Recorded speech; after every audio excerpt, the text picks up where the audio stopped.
ఇకపై మీకు ఇష్టమైన ఫేవరెట్ సీరియల్స్ యొక్క ఫుల్ ఎపిసోడ్స్ యూట్యూబ్లో అందుబాటులో ఉండవు. కేవలం సన్నెక్స్లో మాత్రమే ఫ్రీగా చూడొచ్చు. తను ఫ్రెండ్ పెళ్లికి బెంగళూరు వెళ్ళింది. మహేష్కి చిన్న గాయం అయితేనే తను తట్టుకోలేదు. ఇంత పెద్ద యాక్సిడెంట్ అయిందని తెలిస్తే తను ఏమవుతుందోనని భయంగా ఉందమ్మా. ఇప్పుడే మహేష్ సార్ గురించి మేడంకి చెప్పకండి సార్.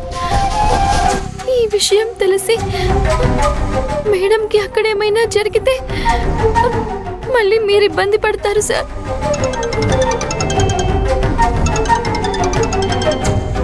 మహేష్ వాళ్ళ మమ్మీ ఫోన్ చేస్తుందా ఆనంది? ఏదో ఒకటి మాట్లాడండి సార్. మహేష్ సార్ గురించి ఏం చెప్పకండి.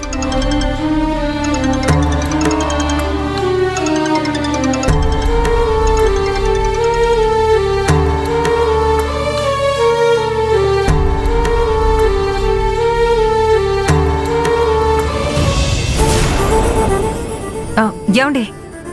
చెప్పు పార్వతి. మీకు ఫోన్ ట్రై చేస్తూనే ఉన్నాను.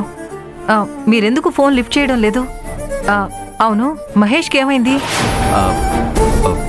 ఏమండి మిమ్మల్ని? ఎందుకలా అడుగుతున్నావు పార్వతి? మహేష్తో మాట్లాడదామని చాలాసార్లు ట్రై చేశాను. ఫోన్ స్విచ్ ఆఫ్ అని వస్తుంది. వాడెప్పుడు ఫోన్ని స్విచ్ ఆఫ్ చేసి పెట్టాడు కదా, అందుకే అడిగాను. అదే, నేను క్లయింట్ని మీట్ అవ్వమని పంపించాను. ముఖ్యమైన బిజినెస్ విషయం కాబట్టి డిస్టర్బెన్స్ ఎందుకని ఫోన్ స్విచ్ ఆఫ్ చేసి ఉంటాడు. అలాగా? మీరేంటి అదోలా మాట్లాడుతున్నారు? అలా ఏం లేదు పార్వతి, నేను ఎప్పుడులానే మాట్లాడుతున్నాను. ఏమండి, ఇన్నాళ్ల నుండి మీతో కాపురం చేస్తున్నాను, నాకు ఆ మాత్రం తెలీదా?